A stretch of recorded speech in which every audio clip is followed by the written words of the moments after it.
One. Hey guys, what's up?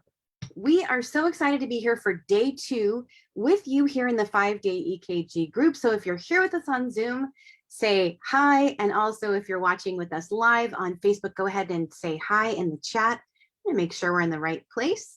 And so before we get started, I wanted to take a quick second to introduce my wonderful co-hostess, Michelle Barkley. She is here with us live tonight. And what's great about that is you're going to get to hang out with Michelle on Thursday night. And she's going to have a special game she's been creating just for you. So Michelle, welcome in. Do you want to say hi to everybody? Hey guys, so excited to see everybody. Day 2, it's awesome. I hope you're enjoying the games. That's just a little quick preview of what we're going to do on Thursday night. We're going to have a little bit longer game. So, and all new questions. So we'll start back over again. Yes. So even if you've been to the challenge before, or if you've been answering in the group, she's definitely going to bring us new content. She's always freshening up her stuff, which we love. Thank you, Michelle. So super excited to hang out with you, Michelle, tonight. And of course, if you guys need anything while I'm live, definitely reach out to Michelle. And if she's live, reach out to me because we always have each other's back. So it looks like we have Tara on Zoom. We have Lori here. We have Susan. Welcome in everybody on Zoom. And we have Bria live on Facebook with us. And also looks like a few other people are logging on. So without further ado, I'm going to go ahead and see if I can share my screen with you guys where we can talk about day 2. Actually, let me stop that share. Got to get a new one up, but we are almost right on time. So welcome in if you're just logging in. We're going to be day 2 and let us know if you still need your workbook because we have got a wonderful workbook for you so that you can follow along and take notes. So if you still need your workbook, let us know, okay? Type in the chat. And I have a special little presentation for you tonight to start off day 2. Some of you may have seen this, but most of you haven't. But we're gonna show you something super cute and I'm gonna introduce you to one of our team members. And so without further ado, Tori, I think you're gonna like this a lot. So let me see if I can make this video play. Hi, I'm Remy the German Shepherd, and you may have been seeing me around on STEMI with Remy, so I thought I would formally introduce myself. I'm obviously Jennifer's German Shepherd, and I'm almost 9 months old, and I wanted to tell you about my journey in learning EKGs so that you could also see how easy it really can be. When I first came home with Jennifer, I looked around the house and I realized there were a lot of hearts everywhere. And I thought that was just because she loved me so much. And that was true. In fact, she told me that she's wanted me ever since she was a little girl. And she finally got to have the German Shepherd of her dreams. But I quickly learned that hearts for her also meant that she was in love with the heart itself and teaching people about the heart, particularly these things called EKGs. And the funny thing is, she first showed me these pieces of paper with the squiggly lines, and I thought to myself, oh good, something else to chew on. But then she got mad when I started to chew up the EKG. So then she started giving me magazines, something called JACC. I guess it stands for Journal of American College of Cardiology, and she asked me to read them, but I quickly got bored, and as you can see, I shredded these up too. It wasn't until she took me on some walks and we had some very long heart-to-heart talks that she told me what an important role I really have in the world. See, most German Shepherds and probably most of my litter mates went to go live in people's homes and were their protectors. But my mom told me that yes, and in fact, I do have to protect her, and I love doing it, especially when people come up to the yard and I get to bark a lot. But also she said that it's my second job to help protect the other humans. When she said that, I asked her what she meant. She told me that she teaches paramedics and nurses and nurse practitioners and PAs all over the country about how to read EKGs. And she told me every time that she disappears in the other room and I'm not allowed in there, that's what she's doing. I wondered about that because sometimes for 5 nights in a row, she's in the other room and I can't come in and jump on her lap.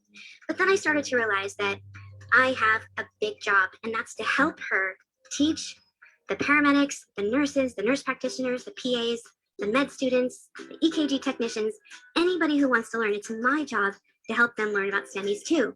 In fact, my mom told me recently, as soon as I turned 8 months old, that the reason I was named Remy is because obviously it rhymes with STEMI.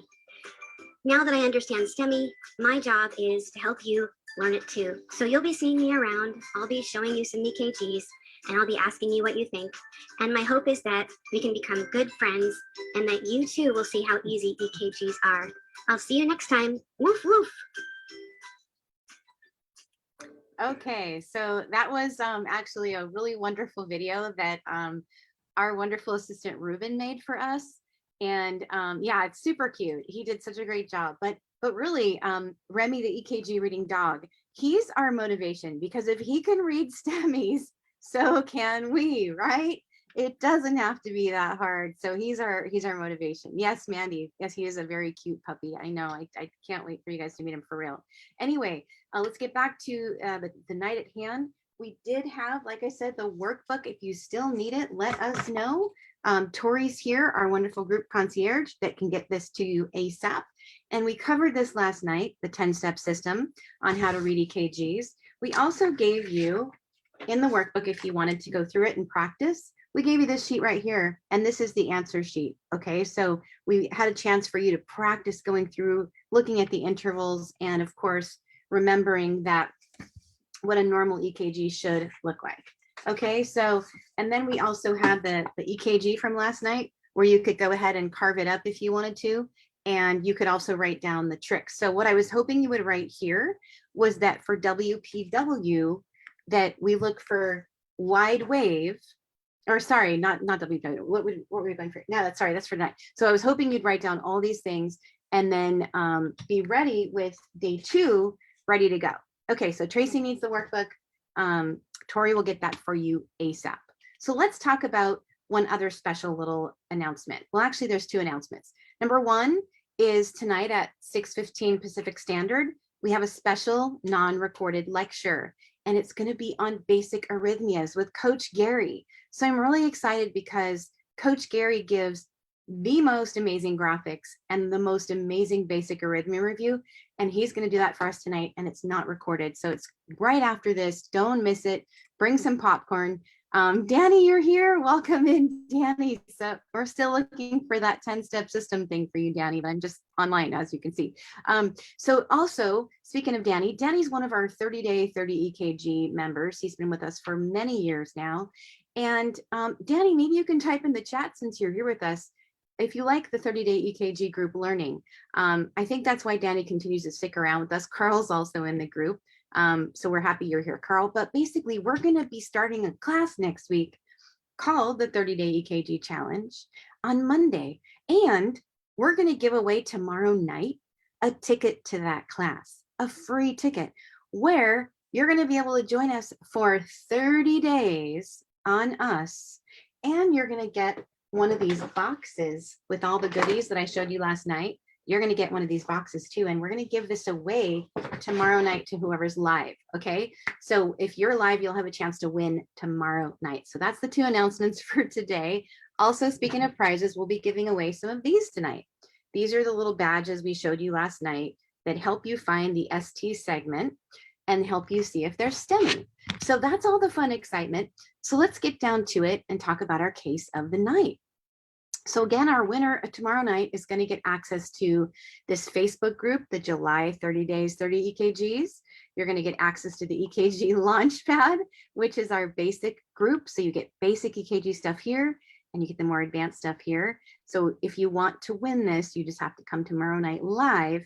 And then, of course, here's my husband, John, who will be sending out a kit to you if you win, right? And so there's lots of good stuff coming your way. And in this 30-day EKG challenge that starts next week, we do basic EKG, we do EKG terminology, we do hands-on EKG workshops, and all sorts of other bonus classes. So it's a really, really good deal to win a ticket to that. So we'll talk more about that tomorrow. But in the meantime, let's tell you a little bit more about my secret sauce. Now, what I mean by that is I want to talk to you about the 3 things needed to survive when reading EKGs, okay? And it's basically mindset, skill set, and tool set.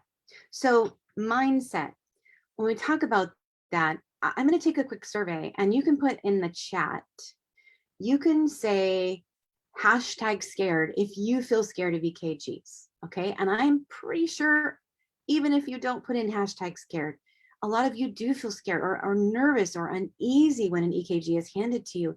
And that's not your fault. I just want to kind of go back and rewind. That's not your fault that you feel nervous. There's a lot to know. And we didn't get a chance to learn it all in school, right?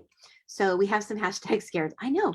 And you're not alone. And so if more people put this in, you'll also look around, right? And be like, oh, I'm not alone in this. So gosh, maybe it's not my fault. The knowledge was just not given to me. So that's kind of why we put together this challenge, is so we would get you a running start. Yes, #scared. I know see, you're not alone. And that's the beauty of it. But I want you to understand that even though you didn't get delivered the knowledge in the way that you needed, because maybe your instructor didn't even know those pearls, I think at the end of the day, what we really need to remember is that we were smart enough to make it through school. We are trusted every day with people's lives. There's a value in that, right? And so we are doing very important work. And so we are able to understand this. It's just a matter of getting the information in the right way. Okay. Now, the next thing, so you have to shake off that I'm not good enough, I can't do it, because you can. And I am proof. And just to go back, not to belabor this too much, but I have to tell you, because it's really true, that I was once in your shoes, feeling terrified, scared, I didn't feel like I was getting it, reading the books over and over and over and crying because I just wasn't able to get it. Well, here I am now holding a challenge on it because I figured out the way to navigate through that and to bring you guys with me to the other side. So that's where skill set comes in. So I think the skill set we need, so first of all, the mindset, we need to know that we can do it, that we are smart enough, because it's not a smart enough thing. It's actually just getting the right info and then making it stick. And we have the skill set, which is learning the high risk patterns. And we're going to learn 4 of those in our challenge, which is super exciting. 4 of those. Okay. And then the tool set is having things like this or other EKG tools. Calipers can be tools. Using paper and pen can be tools, but having tools to use to make sure you get the right information. And to be honest with you, having our 10-step system is also a tool. So putting those all together helps us get good at EKGs. So just remember that, okay? A little motivation for tonight. Now, yes, you can, Tori says. And hi, Bernice and Mandy. Welcome in, you guys. So this EKG is a funny EKG I did just for to show some very, very scary T waves. And if you look at this, it's a big blown up EKG. We've been taking it to conferences around the country and letting people see a big EKG because it's kind of fun. You can like, oh my gosh, I can put my finger all the way in the T wave.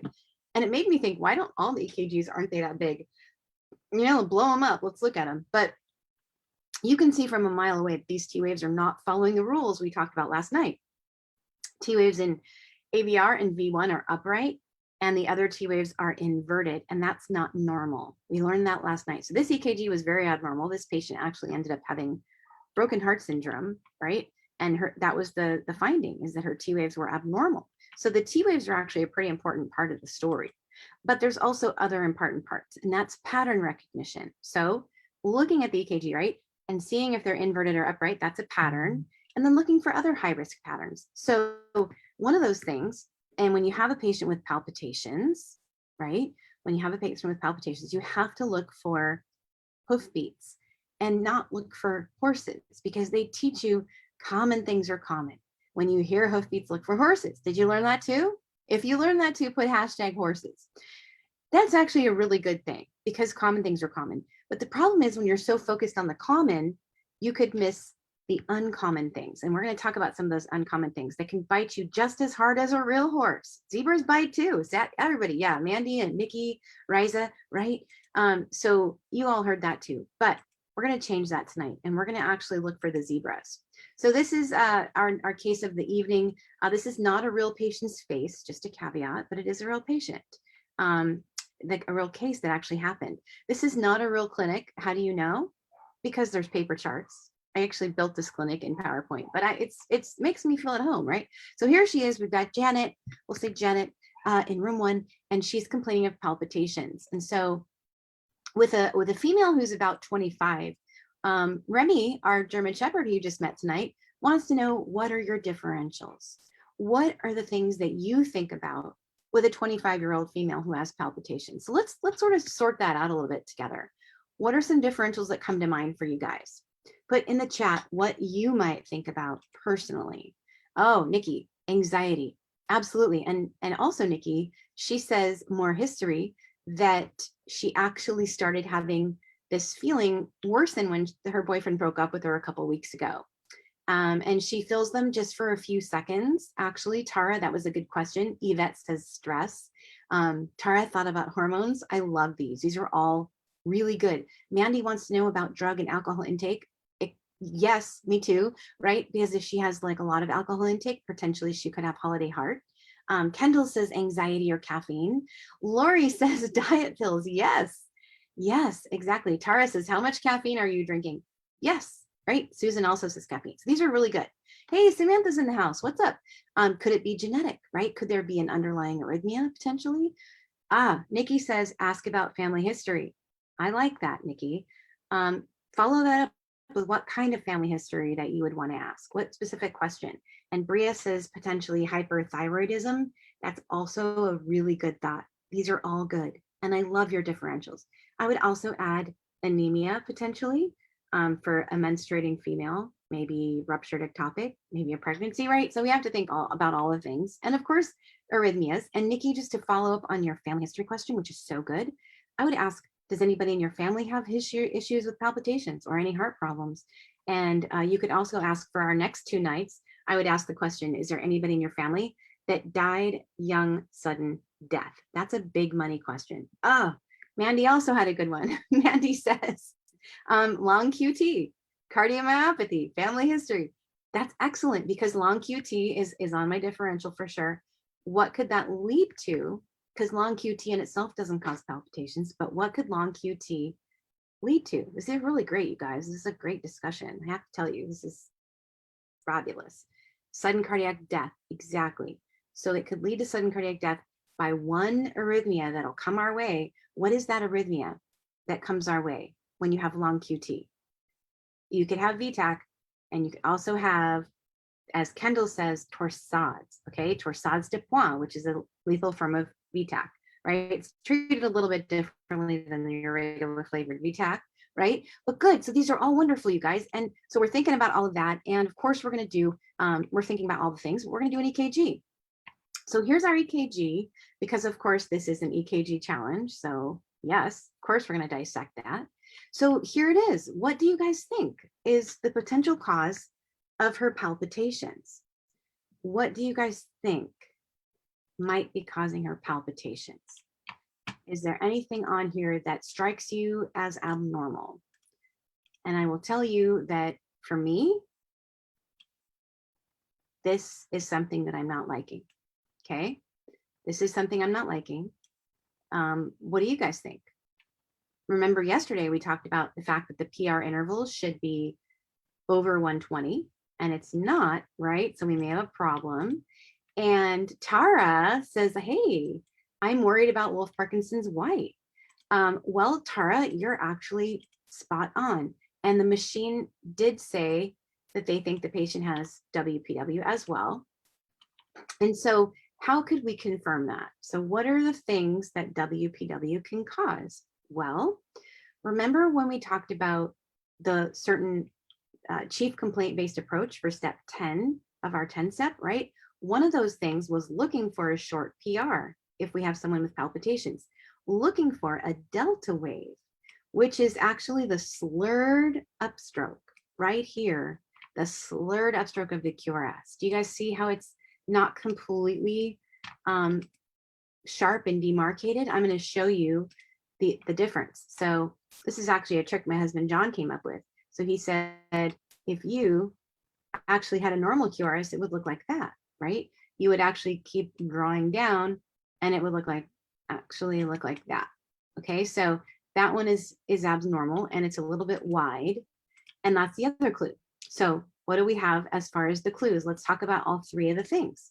So first of all, we do have the delta wave. We do have the short PR. And we also have a wide QRS. Okay, so this is wide, anything more than 3 small boxes.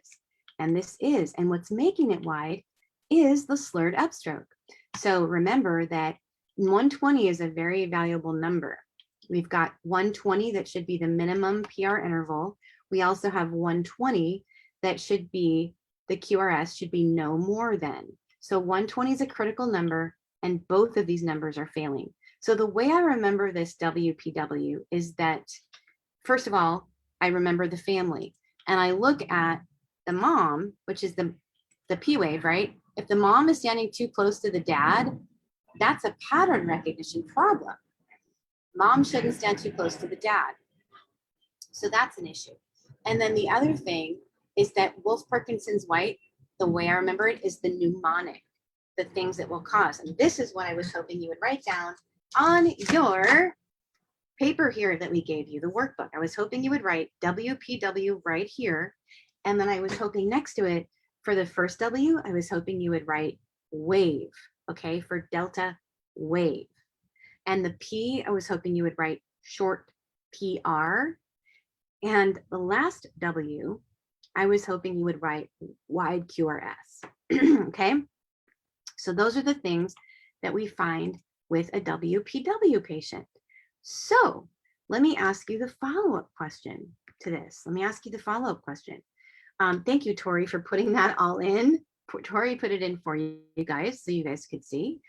I love it. And honestly, if when Tori writes these things down, she's actually cementing them in her brain, because writing things down, that's why we have a workbook for you. It actually makes you learn things 25% better with 25% more retention, which is great. Now, Wolff-Parkinson's White can cause all of the findings that we're seeing here. This large voltage, this slurred upstroke, the wide QRS, the short PR can cause all these things. But I want to ask you a bonus question. And we're going to be talking about arrhythmias tonight. So don't worry, we'll be bringing this back. But I want to ask you, what do you think of this rhythm here? Actually, I don't think yellow's the best. Don't think yellow's the best. So does the rhythm look regular or irregular to you? So somebody asked me yesterday, so Remington, the dog, the EKG reading dog, he posts things on my Cardiology Made Easy Facebook page. He posts EKGs all the time. And the EKG yesterday, he posted, it was about an EKG. You can check it out if you want to. I don't want to give it away. But one of the people was like, is this for real? This free challenge you're doing? And I was like, yeah, it's real. I'm real. This is not a fake thing. We really do free education for 5 nights.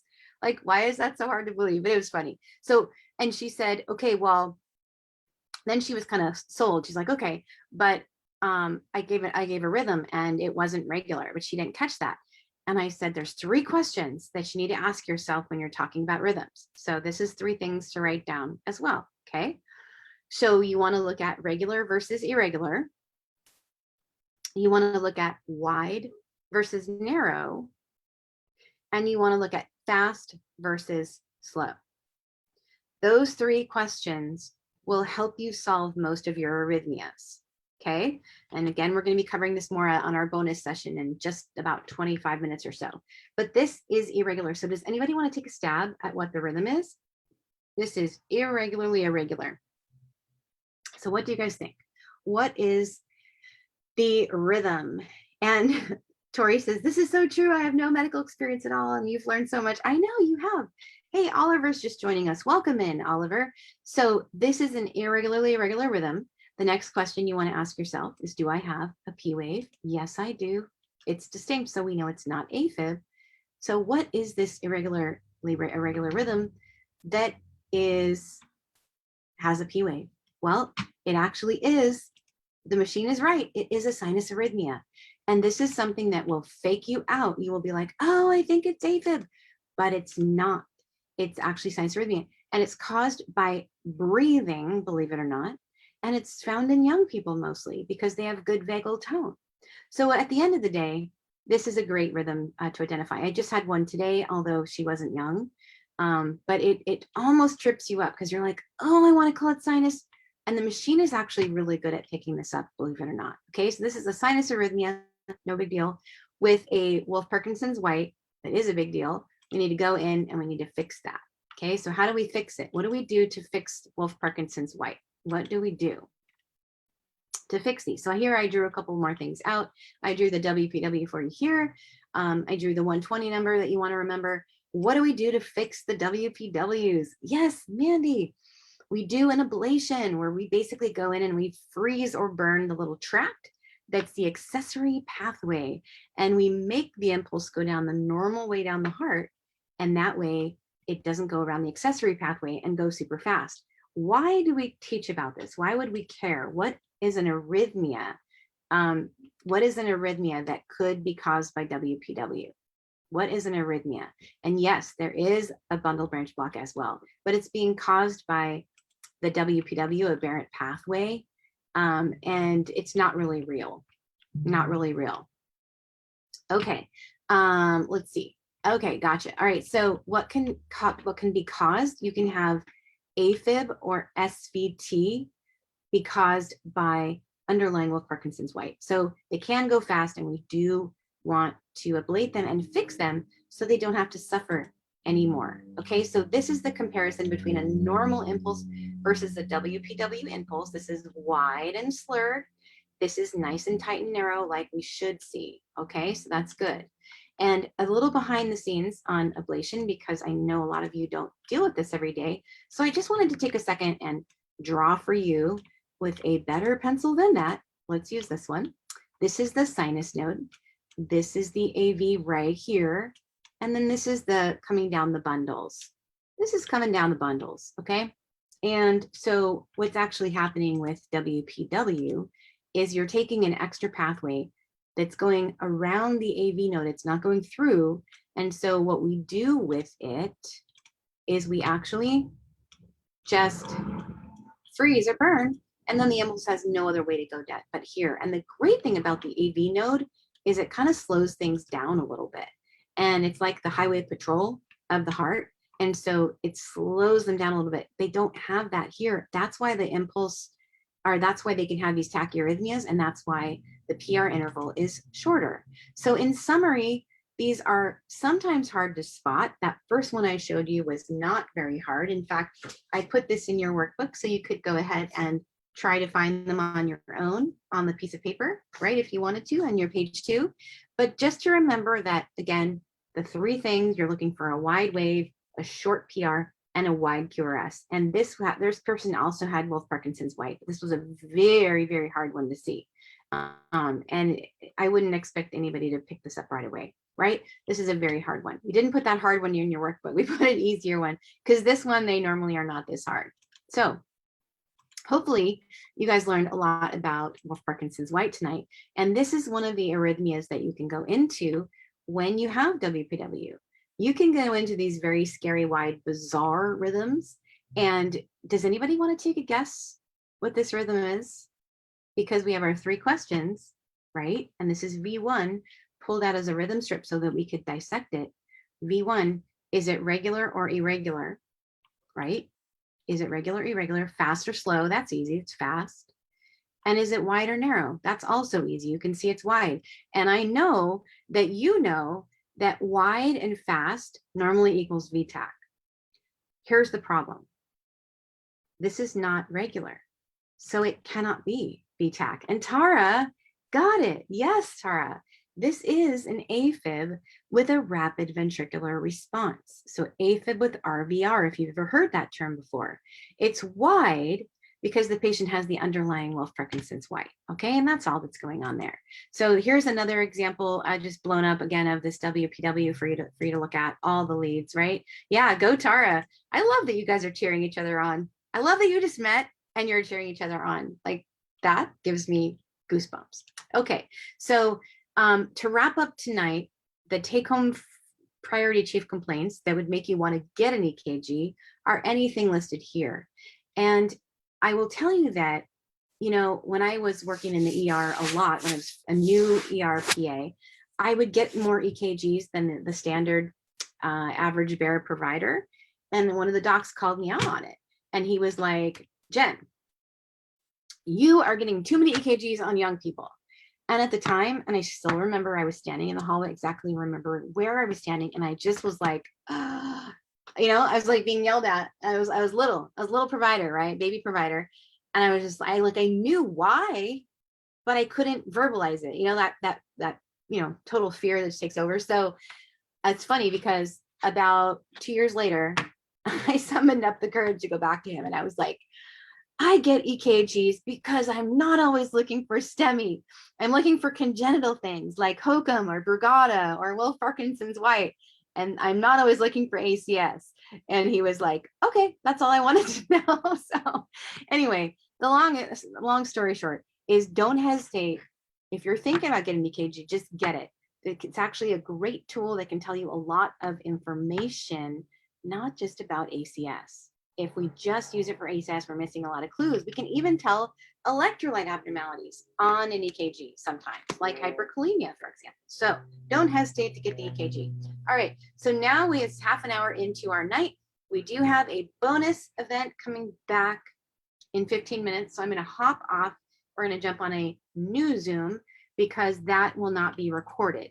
He doesn't allow us to record his lectures, unfortunately. Nikki says, what is the cost to the patient for an EKG? That's a good question.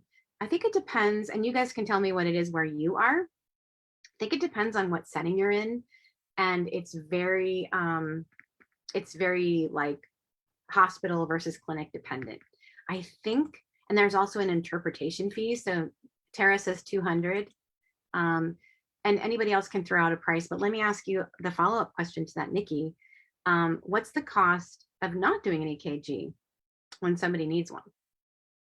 Right? So if somebody needs one, don't hesitate to get it, right? Because at the end of the day, what matters is picking up a condition, right? And being sued for not doing one because you're being conscientious of cost, that's not always in our best interest for the patient, right? So we have to balance all that out. It's a tough balancing act, but I like that you thought about it. And thank you, Tara, for chiming in. So again, we're coming back in 15 minutes. I will be doing giveaways live on that. We will be giving away some of these badges. So if you want to win these, you have to be live, but they are so cool. I literally have one on every badge wherever I work, at the ER or cardiology. So fun. And thank you guys for all coming tonight. It's been a pleasure. We're just on night 2. There's so much more goodness to come. Nikki, you're so welcome. We actually have, like I said, Gary in 15 minutes, and his videos, his graphics are amazing. So Isabella, also your kit that you won last night, I put it in the mail today, so you should get it probably within 3 days. So congratulations for you. And we'll be seeing you back in about 15 minutes, and I'll be giving these away live on the Gary session. So you have to be on it to win. I won't be jumping off. I'll be drawing right when he's live. So you guys will see me writing down all your names and then picking the winners. And I'm really excited about that. You're gonna love it. So see you soon, guys. Go get a snack, bathroom break, and we'll see you back in 15. Okay.